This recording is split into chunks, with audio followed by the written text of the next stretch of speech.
What's going on, everybody? Welcome to the Alex Cuesta Show. How's everybody out there on this Thursday, March 2nd of 2023? Before we get into the fun stuff, like, share, follow, subscribe, rate 5 stars on Spotify and iTunes. Spread this word of mouth.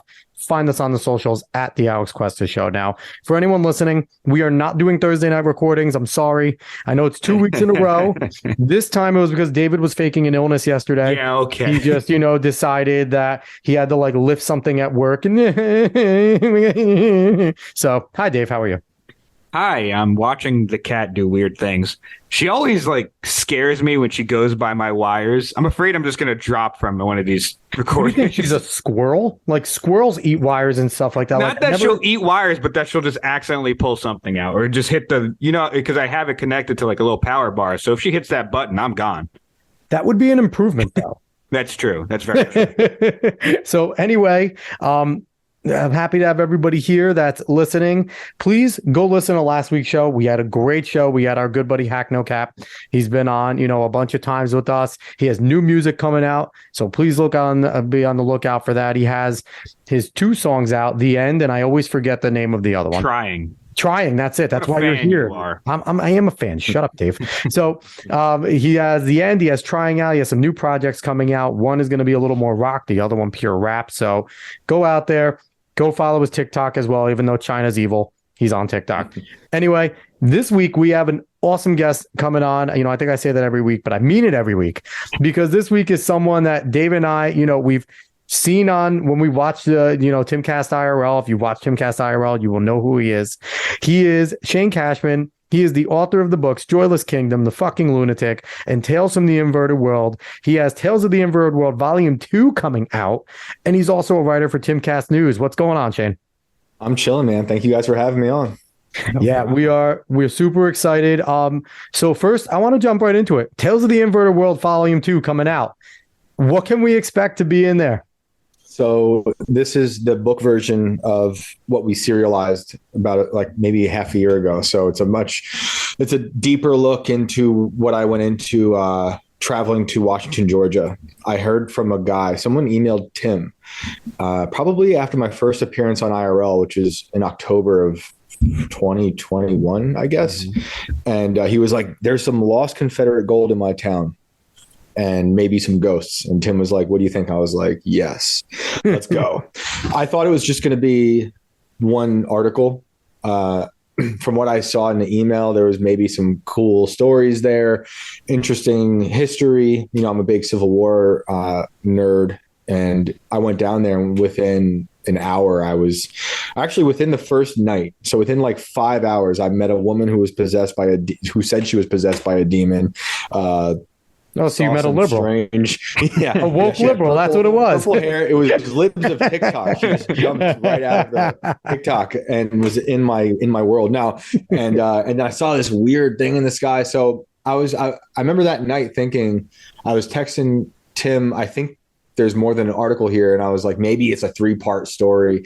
And then it turned into me going down there for, every few weeks for maybe half a year, looking for this gold, talking to these people who've had these weird ghost experiences, these people who consider themselves witches, but also Catholics, and some are Christians. It's a very bizarre little sad town in Georgia, but it's where the Confederacy was actually dissolved by Jefferson Davis, and that's why they think the Confederate gold was there. So yeah, it's me and my wacky stories in this town of Washington. That's really cool stuff. Now, it's funny, you talked about ghosts, because David was supposed to become a ghost hunter. I don't know where that's going. Whoa. It's a lot of money and I have to travel. But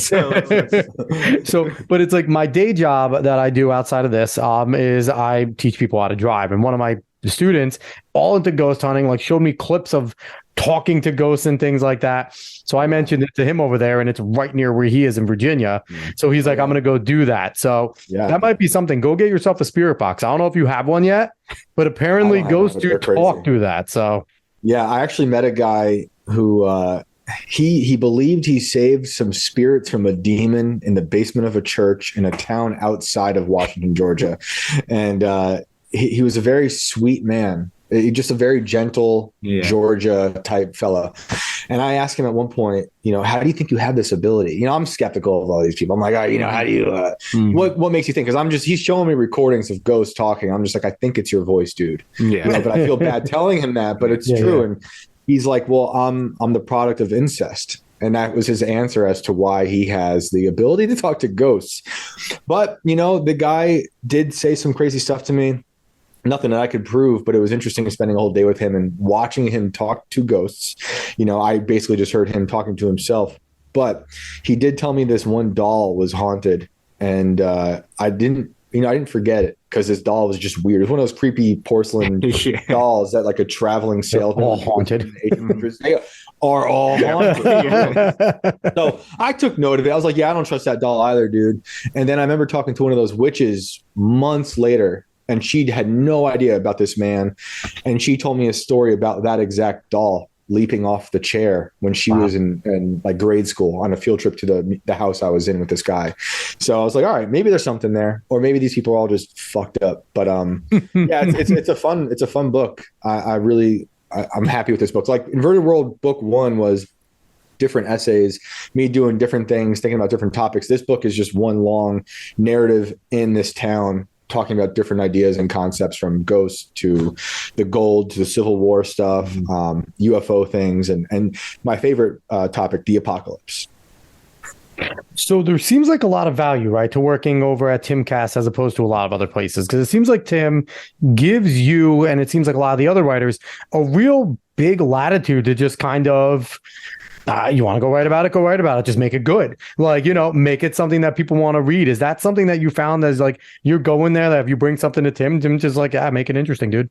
Yeah. I mean, for the most part, recently I've kind of lit a little fire on you. We'll talk to that. We'll talk about that. But even that still is like, I've pretty much can fight for any story. And even as weird as it gets, I'm able to just, as long as he sees that you're passionate about it, he might not even agree with it, like the Ye thing.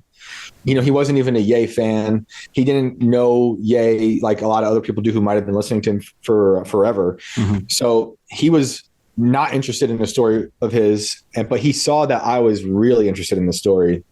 He'd already seen me write a book already, and he saw that I had this fire for the story. So, even though he's not fully into it himself, he's into the story once it's out. He's like, okay, I let this person go chase down something and I made with it what I did. So I keep saying I can write stories here that I couldn't write anywhere else, unless it was my own thing on Substack, So it's incredible that he'll just be like, he'll run things by me. The Carrie Lake thing was something he had proposed when we happened to be in Phoenix together. And it just so happened to coincide with her trial.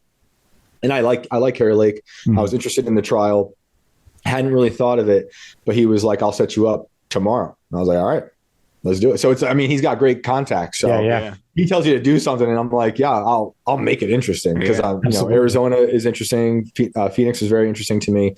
Obviously Carrie Lake is interesting, and he hooked it up. So it's incredible to have that freedom. I would also say that shows that he trusts you to make a good story out of that, especially. Yeah. He saw, I think he, obviously he enjoyed the Inverted World book. We made something really cool out of that, because when he hired me, I was supposed to just write an article a week for Inverted World. It wasn't going to be a book, none of that. We had flirted with the idea of a book, but it was just like maybe a pipe dream. I definitely wanted to. I'd already written a book by that point when I met him. But after 6 months of doing the weekly stuff, I was like, all right, dude, these articles are stupid long. Clearly, everything I write is very long. I have a problem with that. And I was like, I think I have a book. And it was probably early December.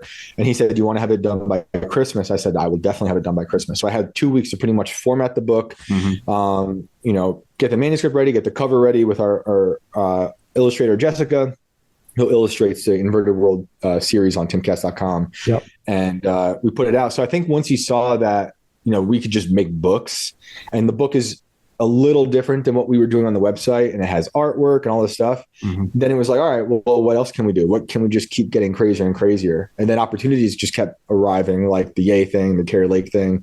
And he was just like, whether people like him or not, there's a reaction to him. And that's always fun. I appreciate that. It means people are reading it or not reading it and talking shit. And I'll take all of it. Which helps because that gets people to want to read it when they talk shit because they want to see if it's the people that don't read things and talk about it are actually like the best promoters for anyone writing something because they want to see what it is. So I want to jump into, the big controversy, right?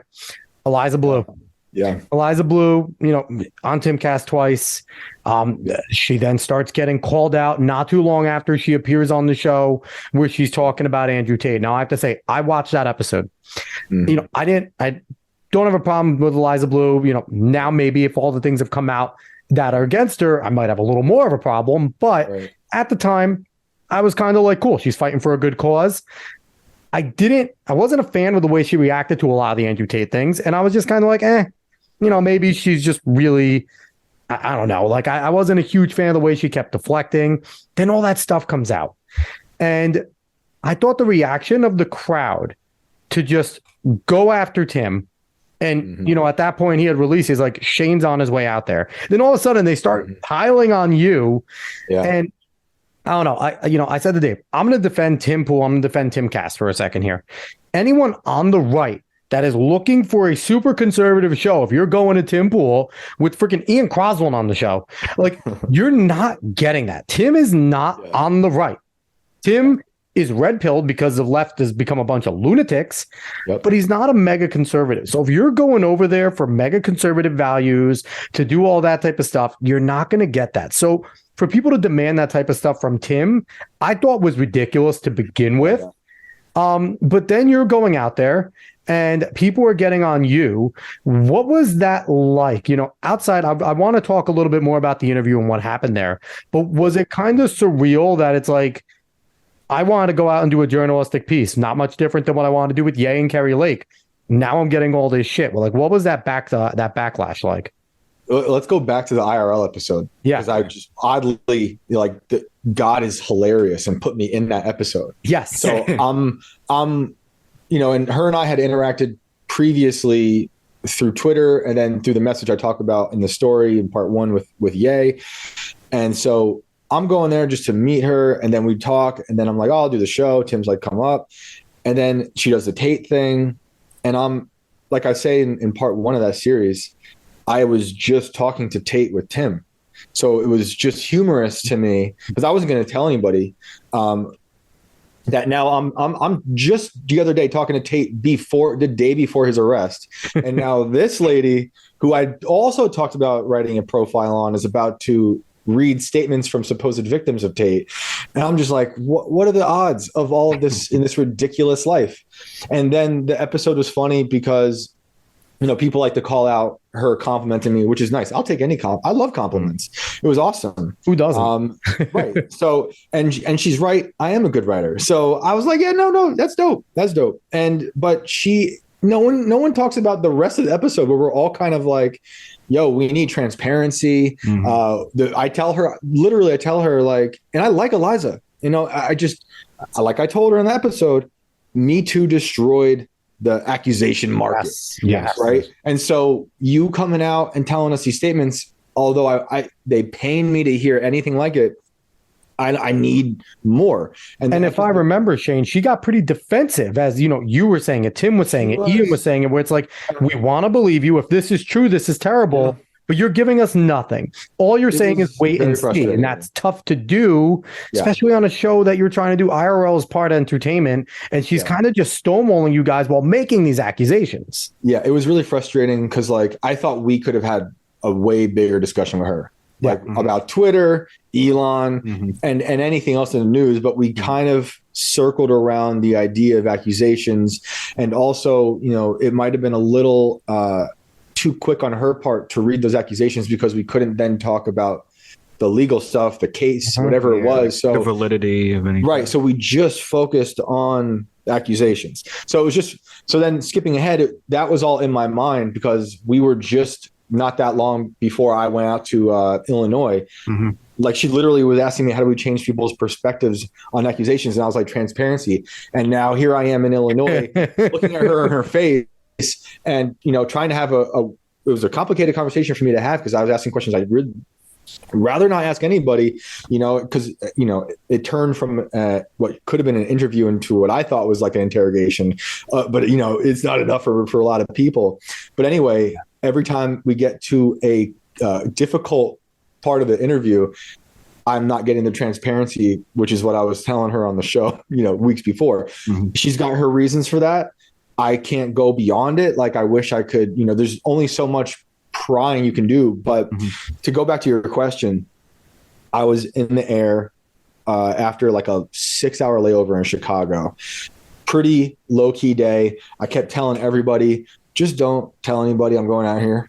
Like, because if you remember, like at that specific time, she was just like getting burned at the stake. Yep. So, and Jeremy at the quartering was going nuts. She had gotten Brittany Venti kicked off, and then Chrissy Mayer. Like, everyone was just piling on. Everyone was on fire. They were going after Tim for not saying anything.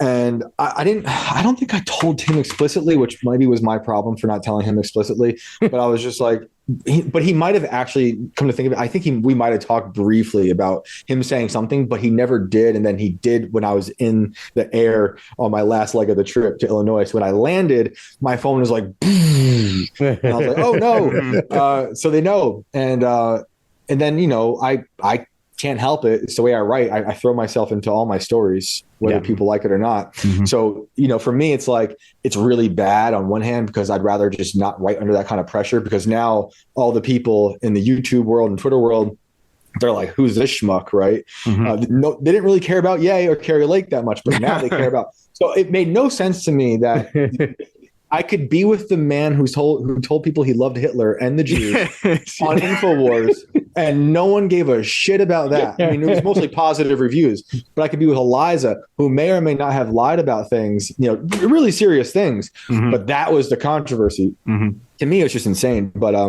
yeah, I got there, and then I was just like, all right, well, now I'm really in the story. And it was just, I think by the time her and I actually sat down at that truck stop where she took that picture, which was probably a bad move. But at that point, I was like, all right, Tim said it, fuck it. Let's do it. I at that point, after it was probably an hour ride, 30-minute ride or something from the airport to that truck stop. And I'm just feeling Twitter. Like, I'm not even looking at it, but I can just, it's like a forest fire. Turning off notifications. And I have this problem where I'm like, the worse it gets, I kind of want to see, like, how much worse can I make it? I had told people, except for Tim explicitly, like, don't say I'm going out here. But then once it was out there and Tim had said it, I was like, well, let's see how this goes. Because I was interested. I underestimated how crazy it was going to get. But yeah, we put up the picture, and then we spent like hours at that truck stop interviewing, and that was the beginning of it. But it was quite interesting to me to write in that kind of like condition where people who don't know you at all, not that they should, are now like digging through everything you've ever done, taking really weird clips of you getting complimented from Eliza, or looking at old tweets between us, which were, just nice tweets. Like, okay, there's a lot of people who've been on IRL who said very nice things about me. And, if I go write about them, I guess you're going to go find those tweets too. But it was just bizarre to experience it. And to me, Eliza's story is interesting, whether people believe it or not. That whole situation is an interesting story. Whether, like I said in the story, I'm going to expose some psychotic, elaborate lie that this woman has made up for like a decade, or I'm making her relive some ridiculous, horrible trauma I wouldn't want to make anyone relive. That's interesting. But then it's beyond Eliza in my mind. It's about how Twitter and the internet and social media works, and people demanding you say certain things or cover things the way you want. And, I hate journalism also. Like, I don't really consider myself to be like the journalist that I wish people wished I was, like I keep thinking of Taibbi or Whitney Webb. Like, those are like a real journalist like of today that are very rare. And I write weird stories about interesting people who I just happen to be blessed with being in these opportunities. As controversial as they might be, I feel very blessed to be in the situation because it's challenging for me. But I just talk to people and I get their stories and I share my point of view, whether people like it or not. But yeah, it's just so bizarre that story was the problem. And Ye Carrie Lake had a bit of a problem. Like people really don't like Carrie. Yeah. And so some people hate you know, her. and I get it because they see her as like, woman Trump, she's fighting the elections. In my mind, she's very counterculture because she's challenging all the institutions that most of us despise. So when she tagged me on something on Twitter, I was like, oh, wow, this is how it feels like to get inundated with hate, by real and fake people. But that pales in comparison to the last month, I guess. Who'd have thought Kanye would be the least commotion you would get? Dude, unbelievable. I honestly can't believe it, but it is what it is. So what's interesting? So go ahead, Dave. I was going to say, I do find like the Eliza Bleu situation did really blow up, like out of proportion, and for multiple reasons. Like you said, you were down there either uncovering this huge lie or making her relive something. And while that situation's going on, and also because I know a lot of people are really more fighting it on like a censorship side, what they believe, whether they believe it or not, Venti getting kicked off and other people getting suspended for just sharing these pictures that were on YouTube. It was a public thing. So it had both of these things, and, they either came together. And, if people are creating content, I mean, I'm going to point out Chrissy Mayer because I think she's fine. I like her, but I'm not saying anything bad about her. But you take that situation, that's one of your friends that gets taken off Twitter. And of course you're going to make jokes, and of course you're going to make content about it. It was just a really interesting thing to watch blow up. That whole part was fascinating. I mean, that's what was, the kind of apex of part 2 that went into part 3 before shit really hit the fan. On my end. But I knew it was coming because I was just getting so frustrated with people talking like that, whether it was Chrissy or whoever, but shout out to Chrissy. She took some of my words and made a shirt out of them, and they're selling shirts with my phrase. And I'm like, that's dope. Do it. That is dope. It's a good phrase. So I was just not into how people reacted, but the censorship aside, the censorship is a problem. And with Eliza, when I brought it up to her, and I think it was part 2, she was like, well, I said it was a public video, just like you said. It was a public video. People shared it. And she goes, well, it's not public anymore. I'm like, but it was public when they shared it. And she's like, but it's not anymore. I'm like, yeah, but like, so it's like the circular thing, like it kind of like it was IRL, but that's the problem. I have to ask, has your opinion of Eliza changed since you first met her, since you heard of her things, and since everything has kind of come out about her? Some fair, I think, some not fair, and all this stuff. You went in at an in-depth conversation with her. I know a lot of people, you have a better look at her than a lot of us do. We're all looking at it from the outside looking in. It's definitely, I think, cast some doubt on a lot of the things that she has said. Has your opinion of her changed, or are you still, where are you with Eliza? I don't think my opinion's changed. Like, I feel how I felt when I left. I remember talking to my wife about it because I'd be like, I think because Eliza has turned on a lot of people from friends, and I remember thinking, with my wife, like, she could very well turn on me because, like I say in the story, she could hate this story, right? And I don't know if she loved it or not. I remember she was liking it, whatever. There's parts she liked, parts she didn't like, and she was tweeting about it. But I remember saying, like, even if she turns on me, I'm very confident in this story. And what she told me, I can't verify everything yet. If I had a year and I was going to do that kind of story, there's things I would definitely go do. She told me a name, which I didn't think I was ever going to get anything like that. So I have a name. She was opening up. I think it just happened at like the worst time for both of us, which is why I hated writing under that kind of circumstances. As interesting as it was for the story, I think it would have been easier for us to have this conversation because it was all on the defense, right? Yeah. Everything I was asking was on the offense. So I don't think my opinion has changed. I think she's had a shitty life. I can't prove all her stories. I can look at a lot of things that she's given me, things that her parents have given me, things that you can go online and look at. We've all can see. I can look at the places she's worked at, hit them up. I can look at the court records. I can look at police records. I can look at housing records, which are, there's people will debate that. Be like, well, some say it's 1998, some say it's 1997. Her parents will say, well, they were on the list in the beginning, and then this and that. So it's like everything just starts canceling each other out. Everything cancels itself out. She either has all these gaps in her story because drugs and abuse, like violent abuse, or it's a lie, And I don't know. I feel like she's telling me mostly the truth, honestly, but I feel like there's just so many either with if it's legal stuff or she's like I can't talk about it legally, or if there's stuff because she just can't remember. But she's been very forthcoming with me. People will look at things online and then use those as proof that she's absolutely lying. But then I'll go and look at the things I just listed for you guys, and those things don't add up. So it's like, it doesn't mean she's right. It doesn't mean they're right. It just means that, well, they're both dead to me now because they cancel each other out. Yeah. So, I just don't know. I never try to write a story for a subject that's a hit piece. I think people really wanted that of me. There's definitely people who get in my target and I'll take them out and they might not like it and they can take me out. That's that's the nature of the game. But when it comes to subjects, I just let them kind of talk. And I ask them the questions I can ask. And I don't know. What will be very interesting for me is to see what happens with the case number she showed me in the story, when I'm asking her about the censorship stuff. And she says, well, my legal team has this case, and whatever's in that case, she says was proof enough for those platforms to take off that one video. Again, I don't know what that is. I couldn't see it. I kept asking the legal team.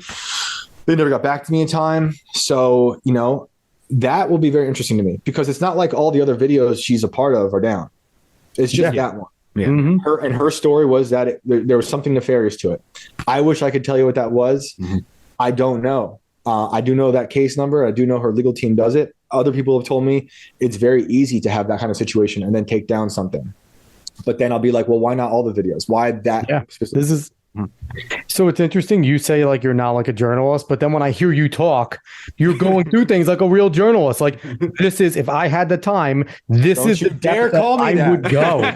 No, I'm not going to call you a leftist journalist. You're not a leftist journalist. There's a difference. No, I appreciate it. Yeah, but that's just natural, like looking through things, right? Curiosity, right? Like wanting curiosity. to find things out. There is that aspect of the story where it's like, I'm Scooby-Doo from fucking Inverted World, right? People were ragging on me for like, this is the guy who writes about aliens and ghosts. Like, yeah, no shit. I always talk about things that are real and fake. I'm always mentioning what's behind the curtain because reality is a fabrication, man. So don't make me get all hippie on you right now, but nothing's real. So, this is kind of like my wheelhouse where it's like, I'm not the investigative journalist that I wish I could be for people, but I'm constantly questioning the nature of reality. And it just so happened to be with Eliza. And, it's not enough for people who truly hate her. But I put out stuff that people can then take and then they can do their own thing, and they're doing it. So, and I think that's a beautiful thing. They should do that.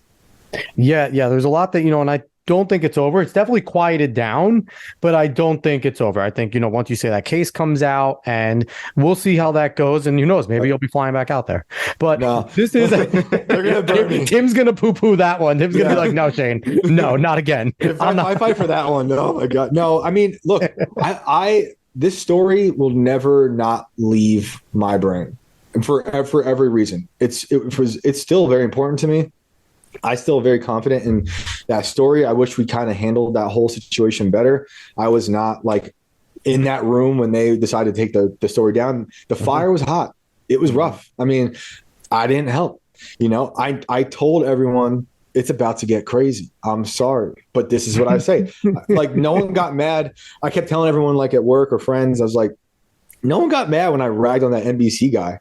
I pretty much gave him the same treatment I gave all the YouTubers that were pissing me off, many of which I do like from time to time. But like, I don't like heinous behavior. I understand the questions though. People are like, oh, he doesn't like criticism. I'm like, it's not the criticism, homie. It's the way people are behaving. It's like a certain type of maliciousness that I don't like. The questions you have are the same ones I have, and most of the ones I ask. So it's not about criticism. It's about intimidation. It's about harassment. It's about maliciousness, which I don't mind because I personally believe in free speech. I'm an absolutist. You can say the worst shit. I'm not getting rid of it. You go look at my Twitter. I keep all that shit. It's like a scrapbook. I love it. Me and my wife sit back and we laugh. They're making memes of my face. Shit is hilarious. Good. If you're getting memed, that means you made it. If you're getting memed, then you've made it. And I'll throw this out there. for anyone that's still criticizing Shane, he's a DM away. It was real simple, Instagram quickly and very, let's get this done. So any of the YouTubers that are still, I'm pretty sure you're willing to go on their show and answer what they want to answer, because you've been really forthcoming here about how you thought and the process. I love talking about it. And I want to roll into this because, I think you have experienced the good and the bad that the internet can do, right? Pros of the internet, you can put a lot of your work out. We could do things like this. Timcast IRL can exist and Timcast News can exist. Cons, there's a lot of dickheads and a lot of people that are just trying to stir shit up and not tell the truth. What is it that you have seen in your experience? Because you have, more experience than I do there. What are your pros and cons of the internet right now? All right, pros, definitely that we can connect like this. I mean, this is amazing. And we can, really is. Thanks to the internet, we were able to pretty much deconstruct the COVID narrative immediately. The second that shit rolled out, a lot of us were like, nah, not so much, So, it's really good for that. It's kind of deconstructed everything. But that's also the con, right? The con is that we've also watered down information where, people right now at this moment, I was just on Twitter before we started recording, and people are sharing a new meme of Tim. And it's not him. It's like they photoshopped him to be this like obese man who's older, but they literally think it's him. There are people be like, man, he gained a lot of weight in 4 months or something. I'm like, yo, I'm not gonna get involved and be like, no, but they are literally it's the con is, one of the cons is that it's so easy for people to believe things. So it's like a lot of those people already don't like Tim. So they see that it's a confirmation bias. So it's like this whole confirmation bias playground out there where people, the second you hate something, which can tie back to the Eliza story when I started getting really mad at people, because the questions are one thing, criticism is one thing. It's great. We should all do that. But then when you start sharing obviously fake things, then you're just sharing confirmation bias because you hate this person. They did it to Trump. They do it to Carrie Lake. They do it to Ye. They do it to me. Once you have someone in your mind as a boogeyman caricature, you will, anything you see that goes with your narrative, you will use. So for Eliza, it was Elon Musk unfollowed her. And you could look that up. That's not true, right? But people use that as a thing. You go back to Trump, good people on both sides, where everything, Covington, Jussie Smollett, all these things. So the internet exaggerates that, and it's really bad. But then it's like, this kind of goes back to what I was saying earlier about everything canceling each other out, because it's also really good that happens, because, back when I used to teach writing classes at college, I would talk about this idea of, you got to build your immune system of your ideas, right? So it's kind of amazing if you can withstand the pressure of the internet and you can take all this heat, which is really tough.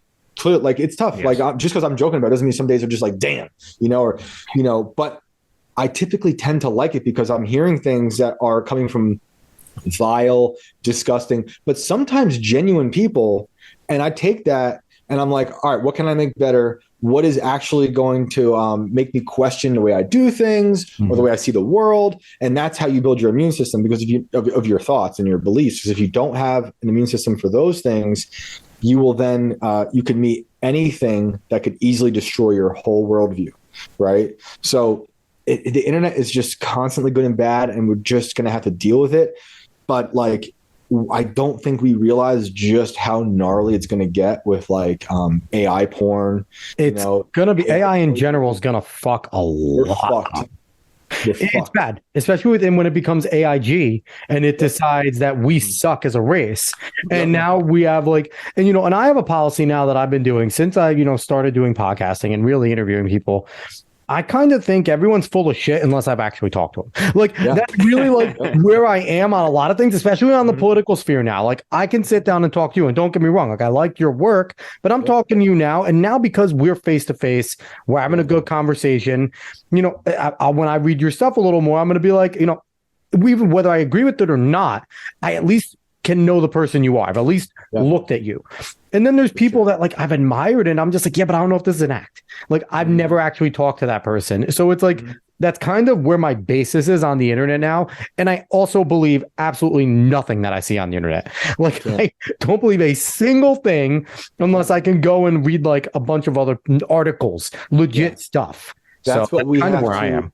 No, that's and it's good. It's a good and also unhealthy place to be. But like, you know, as I'm raising two young kids, I have to teach them to lead with that skepticism, which is unfortunate. But with the internet, you know, you kind of have to reject the old idea of opening up even a book or an encyclopedia and being like, this is the one truth. Yeah. Because that's dead. The science. Right. It was probably never true, you know, like, I mean, obviously certain things are, but you know, the internet has made it so you can't trust anything. I remember my grandma, when she was still around, she would send me spam emails that were so blatantly false. Yeah. She like, it was one of Trayvon Martin back when like that whole thing happened. Yeah. And it was a picture of The Game, the rapper. And she thought that was Trayvon. And I was like, Grandma. That's such a racist spam email. Stop. They don't all look the same. Please, Grandma. She had no idea. She was like, no idea. The email said, this is Trayvon. He had a hoodie on. I'm like, all right, so now I remember having to sit her down multiple times. This is how we do. And talk about part of my pun. Grandma, you can't. Yeah, nice. You cannot trust the internet. And I mean, she ended up living with me, and we don't own a TV. My wife and I have never owned a TV.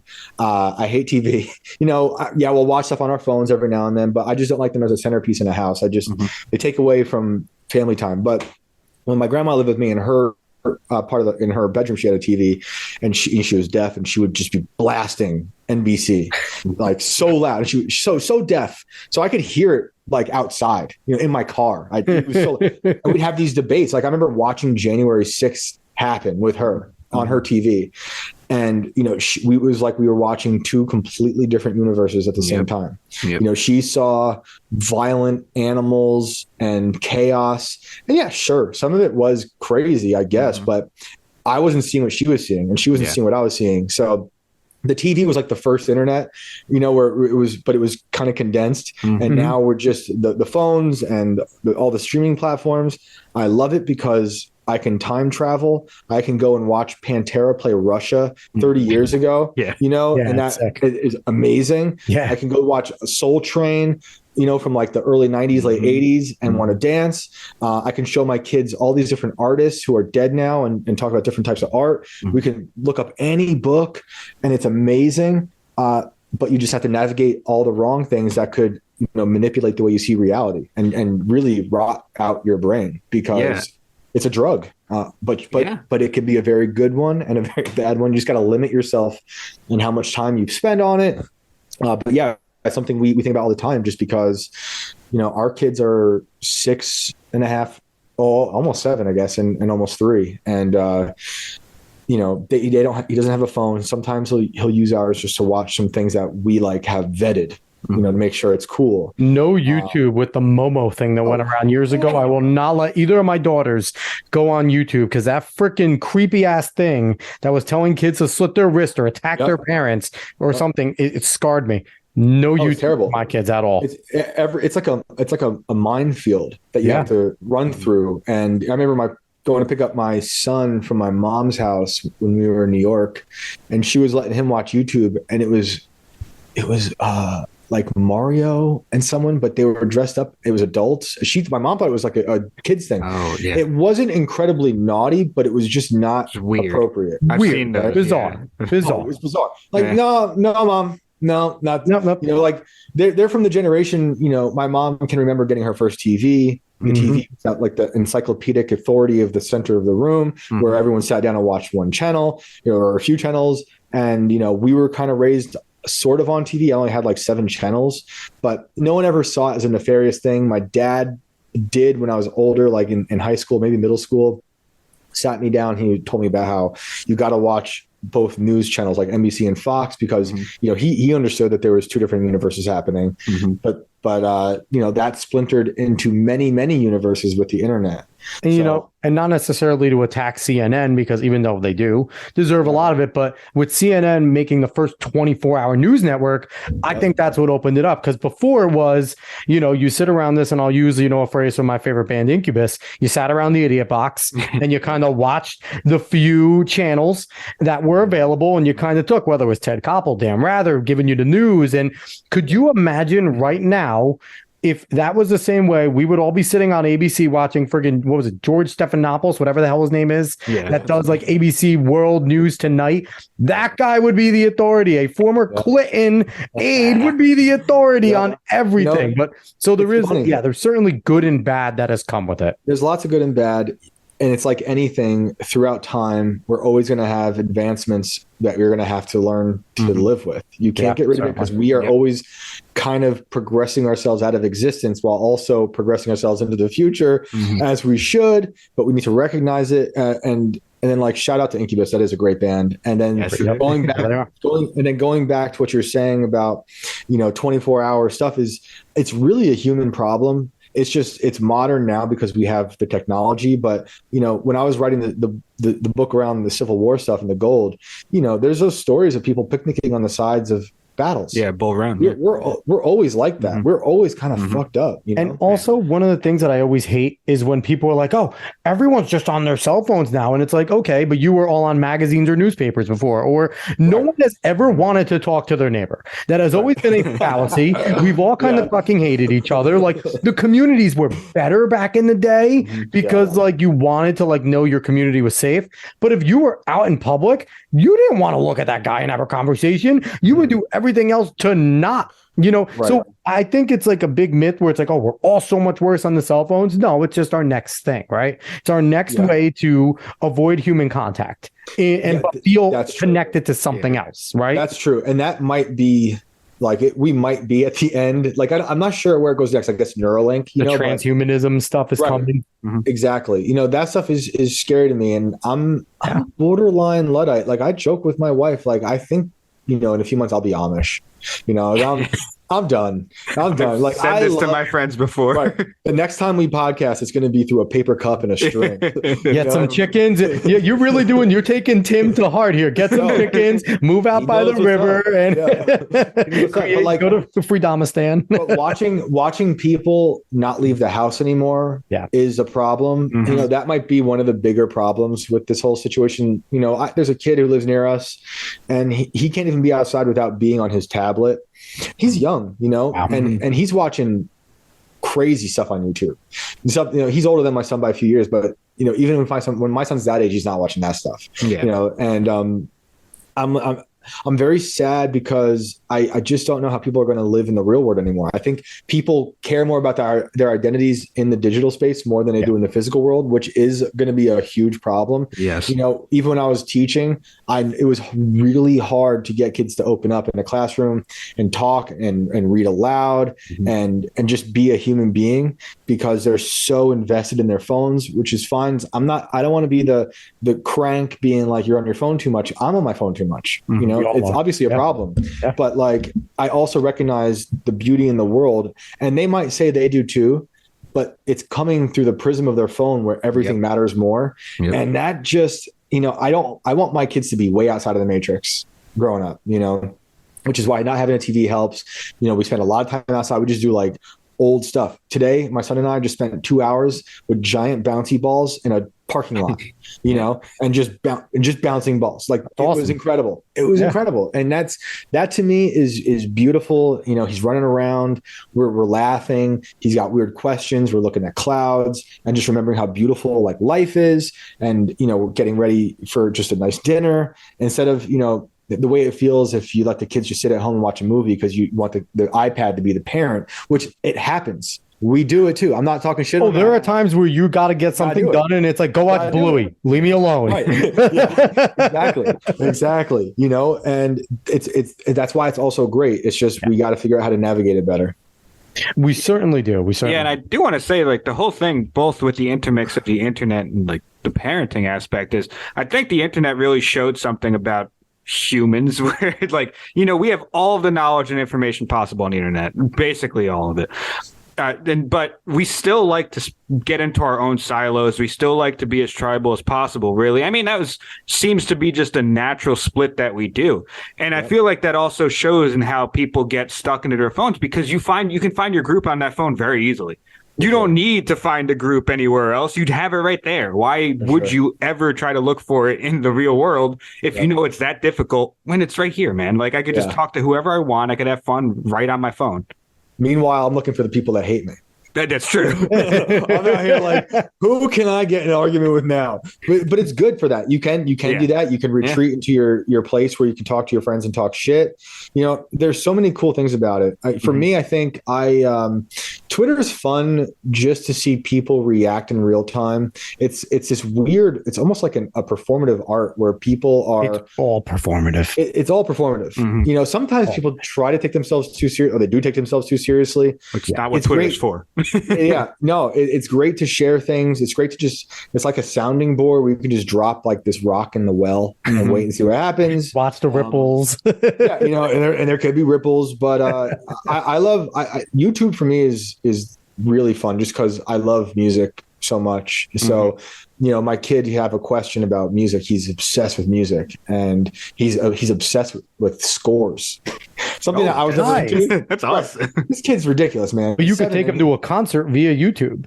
Right. Exactly. And then through that, we can then talk about, you know, all the instruments, and he wants to learn instruments. And today we were listening to a score and there was one song on it that had singing. He was like, nah, turn that off. I don't like singing. And I'm like the opposite. I'm like, I want rap or metal. You know, he's like, he's gonna be better than me. Got to bring him John Williams, man. That's our greatest American. That's our great composer right now. And the one that did Pirates of the Caribbean, I don't think that was John Williams. It was he's the other. Those are guys that are going to go down as our Hans Zimmer. They're going to be like our Beethoven in our box because they're so Johnny fantastic. Johnny Greenwood from Radiohead, his scores are great. You know, yes.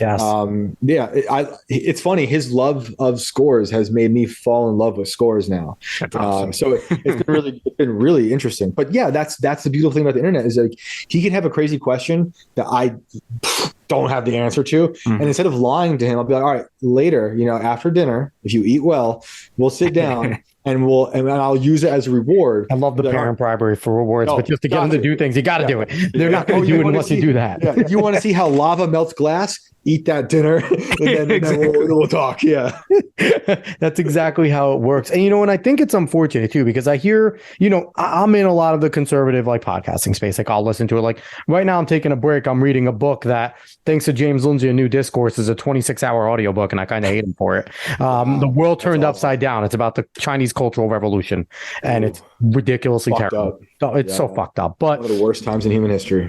I argue right now, looking at it, might be actually the worst. It really might be. But I digress from that. But I feel like part of the problem is, you know, Dave, you and your friend group went outside. Shane, I'm pretty sure your friend group went outside, did a bunch of sports, and did something. You know what we all did too? We beat the shit out of each other. You fight your friends more than you will fight any stranger. Fist fights and everything. That's not happening anymore. And I think we're seeing that with how soft this generation is. And I feel like this generation's a little more turning it around because, Shane, people, I don't know how close to age we are. I'm 35. So it's 37. Like, yeah, there you go. So we're similar age. So we're kind of in that generation that did experience that. And I don't think we're as scared because we grew up with, you know, we were the start of the internet. We understand. We freaking survived AOL chat rooms and age sexualization, okay? Pretending that you're some 30-year-old to try and get some boobs. Like that's what we did on those things, right? Right. So we survived those, but we were still the generation that went outside, that fought our friends. And I mean, a bunch of this group isn't doing it. They're not tough. They don't bleed. So true. Like I talking about music again, you know, I was in a death metal band for about 10 years. Nice. You know, we played crazy shows and you know, and before that, you know, from like the ages of 13 to 3 years ago, going to really crazy hardcore punk rock shows, metal shows. And I forget what I was watching recently. I forget what it was, maybe Converge or something, some crazy band. And it was Dillinger Escape Plan. And I was just like, oh, I miss and miss being afraid of the audience and the band, right? And that I literally broke bones at shows, either as the singer of a band or in the audience. At a Dillinger show, I broke a knee at a Dillinger show. A guy fell off the balcony 10, 15 feet above me and broke my knee during 43% Burnt.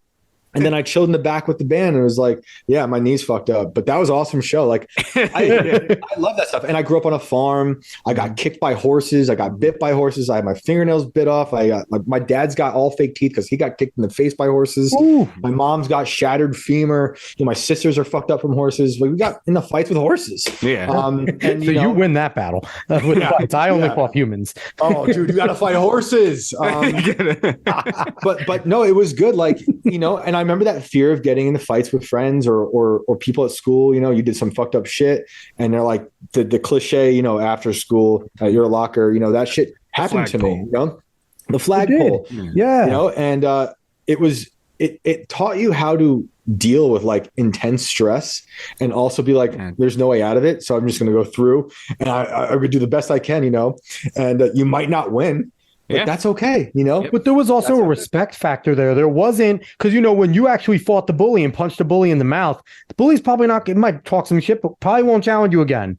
Bullies don't like getting hit. And there's a respect factor there. Like, I've made some of my best friends because I fought them. And there was kind of like I know if shit hits the fan, I know you're down to fight. So we're cool. Like, and it's just, I don't know if that happens because now it's all, I roll with the gang. If you beat me, I'm coming back and jumping you. It's not the respect of, no, you were willing to swing back at me and now we're cool. Because like it's such a different, and also bullying doesn't stop anymore. What was happening? Another factor. When my wife and I were still, we lived a very short time in Brooklyn, New York, and we're both from like the same area in New York, but like in the country, like in north of the city. I'm up in Poughkeepsie, so you might not be too far away from where I'm in Poughkeepsie. I'm in Poughkeepsie right now. Well, I broke my knee at the Chance Theater. Oh, I love the Chance. That's hilarious. That's I used to great. play there all the time. Oh, so nice. I grew up in Highland Falls, which is just south of right across the bridge. And my wife is from like the Cold Spring area. Okay, I know exactly where that is. Yeah. So I managed a tattoo shop in Wappingers Falls for like 5 years. Graceland. Which one? Which one? Graceland. Oh yeah, I drive by Graceland all the time over off Main Street. The owner, Adam's one of my best friends. So that's like my hood. That's my small world there, man. That's so bizarre. But yeah, so that's so funny. But growing up in that area, I forgot what I was saying, but like beating people up, it happened all the time. My wife, when we went to high school together, we would just I saw her get into fights. She's a little younger than me. I'd get into fights, but you would learn to just take it on the chin. And freshman year of high school was always like I remember being the craziest because you're all just trying to figure each other out. You're about to fight. You will fight. I had most of my fights in freshman year of high school. And then, like you said, once you fought, we're all going to take on the world now. We're a small town. Freshman year is tough because you go from being like the top dog in 8th grade, you're at the king of the world, and all of a sudden you're back to being the shrimp, and they're these 18-year-old giant ass men, and you're just like, well, okay.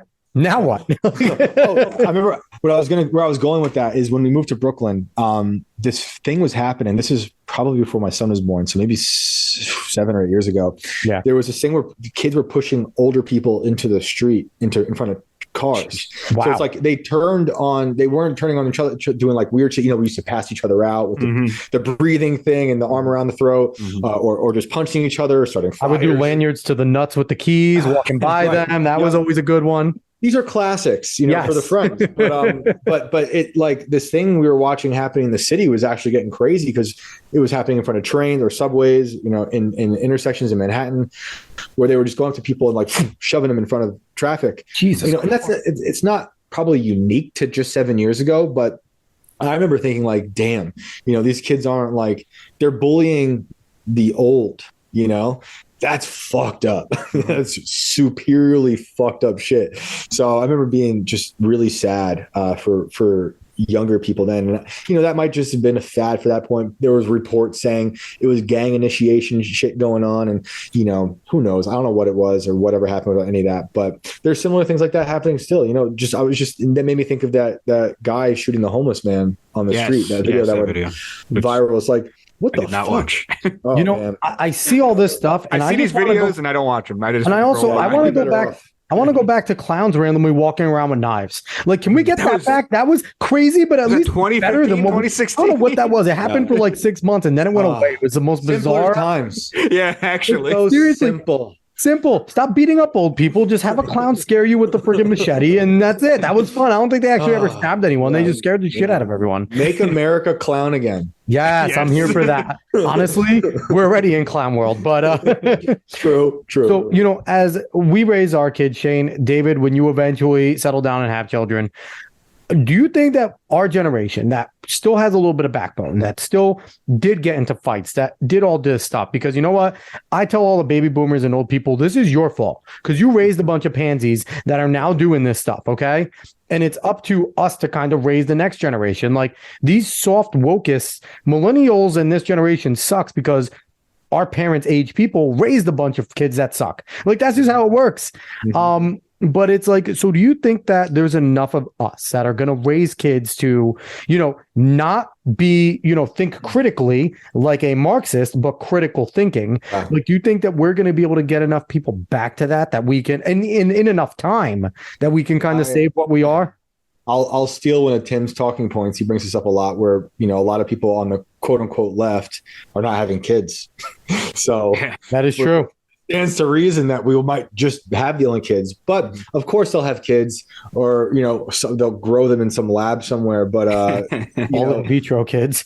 yeah, and that's a whole other issue. But it is scary because I think we will hopefully raise a large number of children who will see the future and the world around them in a way that we agree in, and not that we have to agree on everything, but at least have a moral compass again, like a religious morals compass again, yes. like that. Oh God, I think it's happening. I do have hope and faith in that.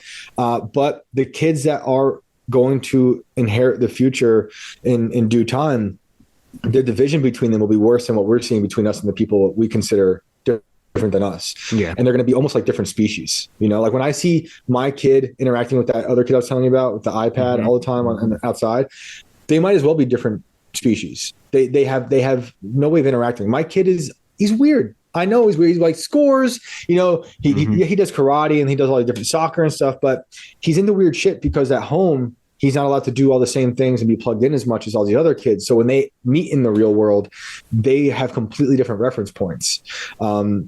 So, in a way, it's like I feel bad because I'm almost doing to him what happened to me I didn't have internet until I was in college. I only had a few channels growing up, and I lived on a farm in the middle of nowhere. When I went to school, my kids, my friends had all these things that movies they'd know about, music. I was good with music, but to a degree, I pretty much got it off the radio, and, so, but I kind of like that. I like that even to this day, someone would be like, have you heard of this? And I'd be like, I never heard of that. And I'd be like, that's like the best thing ever. I'm like, oh, I'll check it out. Do you have a fear that he might start going over friends' houses and they're going to have this stuff on, and then all of a sudden he's going to really want it? And, is there like a contingency plan with you and your wife? Like maybe at some point we're going to have to bend a little bit and give him certain privileges like that. Like, I think you have to raise your children in a way where they're, of course, going to meet these things that you don't like. And you have to hopefully set them up in the world where they can meet it and have that immune system I was talking about that'll defeat it. It's inevitable. I think the people who try to shield their parents from everything are bad because it's just, you can't go outside anymore without being attacked, I'm putting in air quotes, by you name the issue, because they're everywhere. These ideas are everywhere. So, right. Yeah. But then also words are violence, so it's again, all these things just keep canceling each other out. So we're pretty much in an area where like everyone for the most part is raising kids in a way we kind of agree with. So like, we don't have to worry too much yet, but this is the time where we're building that immune system, and we're pretty confident in that. And, there's certain people we know if he wants to hang out, he's just not allowed to go in the house, and I'll be strict as fuck with that. Like, because, he could see some stuff and he's still young. And some things are so ridiculous and absurd on TV. When we went to visit my wife's uncle, he lives, kind of just south of you, where you're at, Alex. And a commercial came on and it was for RuPaul Drag Race for like teenagers. I'm just like, what the fuck? Yeah. I'm like, this commercial is just inappropriate. Like, sorry, call me a Puritan. That shit is bizarre.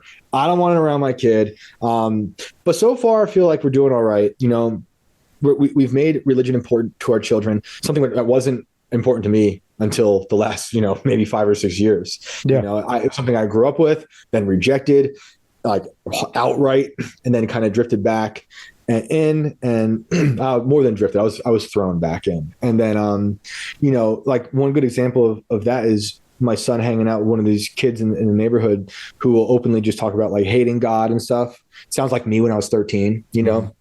And my son came home and wanted to pray before dinner, and he wanted to pray for that kid for his belief in God one day. I was like, all right, something's working, something's clicking. Yeah, like, that's cool. He's only 7, so you know this could go downhill. Yeah, you know, but you know, even if you go downhill, even if you lose your faith, you know, which is kind of like the way the trajectory of a lot of us. That's called going through puberty, right? Right, it's going to happen. But even if you go that route, you will have the moral center in you. So it's like, even you can call yourself an atheist like I did, but I was still operating with morality that I learned going, you know, to church growing up and like talking to people who believe in God. And I grew up in a very like in a neighborhood where there was a bunch of different types of religions, but and even though we disagreed on stuff, we all had the same type of moral code. So no matter how atheist I might have considered myself, I was still operating from a place of faith, whether I liked it or not. You know, I like to blow atheist minds and agnostics minds where I'm like, hey, guess what? You might not be religious. We're a Judeo-Christian nation. Our laws are based off the Ten Commandments, baby. So you're living some sort of religion here. So enjoy it. So it. Exactly. I actually do want to harken back real quick to both like the parenting aspect and just kids in general. Because you guys brought up like, you know, fighting when we were younger, and I still did some of that. We went out and played sports. We fought, whatever. But what seems to be the issue here, and I'm not trying to sound deep or anything like that. I just like talking nonsense. Philosophizing. Nice. So it really came from like a physical conflict aspect. Because what it really is like, you need conflict in your life in order to understand how to get over it and how to face it. Jordan Peterson, be dangerous, right? Yeah. Yeah. But so it seemed to go really from whereas mainly physical conflict that kids encountered to now it's more of mental conflict. And when you're at that age, when you're at certain ages, I mean, even when you're 18, honestly, your mind's not ready for a lot of things. Like you're just not ready to cope with all that and understand it and really think about it. So I just feel like that's really what's gotten into a lot of kids is that, you know, they drifted away from a lot of the physical conflict that they might have encountered. And it actually just basically got replaced by a lot of mental conflict, whether it is like, you know, cyberbullying or any of that, because that's not physical, but it is always on your mental. Like it's always there and it's always something that you're thinking about. So I think that's actually what's kind of worsened it for a lot of people because there's no way for them to understand it. And a lot of parents have no way to help their kids understand it because they didn't have to go through it. And now they're being taught to all be activists and worry about all those types of things. So that also, you're onto something there, Dave. 100%. No, yeah. I mean, it's easier for them. When you encounter a lot of these people on the so-called left who are, you know, hate you for everything you are. They're leftists. There's a difference between leftist and someone on the left, right? Yeah. It's a blurred line now. These days I don't know anymore because it should. Well, here's the thing. I consider Tim on the left. I consider James Lindsay on the left. They're not leftists, but they're still left of center in a lot of their beliefs. That's why I always put it in air quotes because I want to find better words now because it's so fractured, you know, because people look at Tim or James and think they're like far right, alt-right type people. They're just free speech guys on the left. But that's all they are. It's a problem for the left moving so far left and also mainstreaming it. And that's the issue.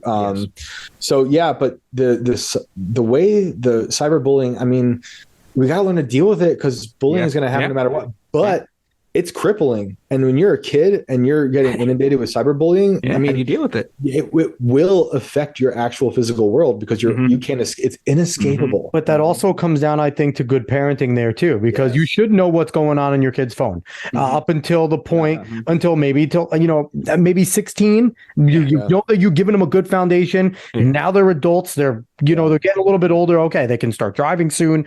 Fine. That's a different scenario. You'll get a lot of responsibility, but there are so many ways out there now that you can sync up and mirror a phone onto yours and as a parent, and you can know everything that's going on your kid's phone. So it's like there almost is no, like, a lot of parents like, oh, I didn't know. Well, in this day and age, I think you just gave your kid a little too much latitude. And, you know, it's tough to tell people how to parent, right? Because there's no right way. There's certainly wrong ways, but there is no one right way. So, and, you know, and that it's difficult. It really is. Every kid is so different. Yes. There's no one answer, but you definitely have to be more involved. I mean, there's so many parents that are so, you know, so many parents who we'll call them leftists mostly because I know them where we're at now, that they want the iPad and or the government to be the step-in parent, you know, and that's a huge problem. The public schools are disgusting. They're no good. They're teaching terrible things. We got to fight them from the inside. Go win and change them. I'm paying for them, so I want to change them. Yeah, you have to. I mean, they're very bad, and your kid will come home with some bad ideas. But there's lots of parents who like those ideas now. Yeah. So you know, you're fighting the school and you're fighting the parents, and that's what's going to be a problem. You know, I don't know. How do you guys feel about the whole national divorce thing? It's stupid. I don't like it. That's kind of how I feel. Here's my reason why it's stupid. Not because of the fact that, you know, whatever it is, but because the fact people on the right are dumb. We're dumb because we are free speech. We're accepting. And what will happen is we'll come into these two nations. There'll be no civil war because we won't do that. But the left will start to cripple itself. The right will flourish. And then these people on the left will start to crawl back in and say, well, I need a place. And you know what? The people on the right, the hard ass ones, we're not going to let them in now. That's not going to happen. We'll let them all in. It'll be like Texas. It'll be like Georgia. It'll be like Florida, where all these leftists then come down and then they're going to start to vote. And it will basically become the same thing. Yep. That's how I feel. Like I flirted with that idea years ago when I was thinking there is no way out of this situation. The cities, after having lived in the Hudson Valley, where it's kind of a mix here and there, but Dutchess County is pretty red, but then you go over, but there's parts of like New Paltz is very blue. Like, you know, and like, but then the city was insane. And then having lived there, it was just despotic. I was like, okay, how do these people, I think I was talking with Tim about it on IRL. He was saying, you know, we were talking about national divorce, I think maybe in that first episode I was on in October of 2021. And I was like, well, the thing is, most of New York is kind of red. It's just the city that's extremely blue. Albany, Syracuse, Buffalo, New York City. Like outside of that, it's pretty red. Exactly. So you can't really divorce. You can't take out the city, the state. Like, how's it going to work? And then I started thinking, you know, how do military bases work? You're just going to forfeit the coasts. None of this makes sense to me. You know, I love this country. You know, I like it how it is. I don't want to break it up, but there's people, I see them now talking about it because they're saying it's unavoidable. And I'm just like, we got to find a way out of that situation. See, the thing is, it's guys like, you know, you, who's a journalist, who's interested in things that's, you know, you write about your stuff, but you're willing to write about these things. I think it's shows like this, who's willing to have these conversations.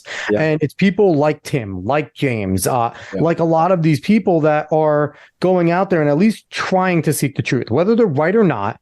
Again, yes, we're all trying to entertain a little, right? But we're also curious. So I feel like it's things like this that can prevent it, because I don't hate the people on the left. I hate their ideology. I don't think Marxism is good. You know, it's killed millions everywhere it's been, and whether they know it or not, they're Marxists, and that's what they're following. And, you know, and it's difficult, and I wish that we could educate them. And that goes into a long, you know, we could do a whole other podcast about how our education is actually failing. So, but you know, it's a really tough subject, and, you know, I don't want to keep you here for 9 hours, Shane. So I actually really appreciate you jumping on. This was such a fun show. Before we go though, I have to ask, what was it like being in the limelight and being the star of Only Ever Wanted in that music video? You and your wife there. I actually really enjoyed the song. I thought the music video was cool. What was that like doing that video? Nerve-wracking. I hate being in front of cameras. I remember Tim called me probably like almost a year ago now, and he was just like, he gets like these ideas, and then it's just, there's no saying no, you know, and he's like super into it. And I'm like, yo, like, I hate being in front of cameras. I'm hinting like, maybe I'm not the guy, without saying as much. But he was like, it's going to be great. You know, we're going to do it. You're going to do this, da, da, da, da. And then nothing. Like, we didn't hear shit And I remember telling Nancy, I was like, okay, I think we're gonna do this. And she's like, all right. She's done a little bit of acting. I did a little bit of acting, like background acting for money when I was super poor. I hated that shit. But it came around and Kent directed that. Kent does a lot of like the Chicken City drawings and stuff. Yeah. Kent's a genius. And it was really cool. It was in, one of these old houses, and just Kent's girlfriend and me and my wife. And it was super low key, which was great. I felt more comfortable then, because I just something about being in front of camera. Just like I'm like one of those like old tribesmen that's never seen modernity, and like it's gonna capture my soul. But Kent did a great job, and that song is dope. And it looked really good. The video looked great. Kent did a great job. He made me look pretty all right. I mean, I have a caveman forehead. So I knew I was like, I told him, it's like, how long until someone says I have the caveman forehead? And people started sharing the caveman, from Geico. I was like, yes, they did it everywhere I go. But shit, it was crazy. I knew it would get a lot of views because Tim's got a huge audience. So it was fun to watch that. He was proud of it. And it was really cool. So it was fun. It was bizarre, and I kind of hope it never happens again. No, they need to do another rockish song like that. I see that genre. No, but I want you back in it. Like, you need to be in every single rock video like that. That's where I'm at. But again, Shane, thank you so much for coming on. This was a blast, man. Yeah, you guys are great. I appreciate it. Awesome. Once again, he is Shane Cashman. He is the author of a whole slew of books. He has the Inverted World Volume 2 coming out. You heard a little bit about that. He's also a writer for Timcast News. We're hoping his next piece does not get taken down. But I would love the controversy to come back, because I feel like you're handling it great. You're taking it head on. You're not shying away from it. I've seen you doing a whole bunch of other podcasts and talking about it. And, you're a person that likes free speech and transparency, and unlike a politician, you're living it and doing it. So I appreciate that. I appreciate that, man. Thank you very much. Awesome. Dave, anything else before we roll out? No. I very much enjoyed this conversation. It was a lot of fun. Awesome. Yeah, this was really good. Once again, everyone like, share, follow, subscribe, rate 5 stars. Spread this word of mouth. Find us on the socials. Go search for it. We'll be back next week. So long, everyone.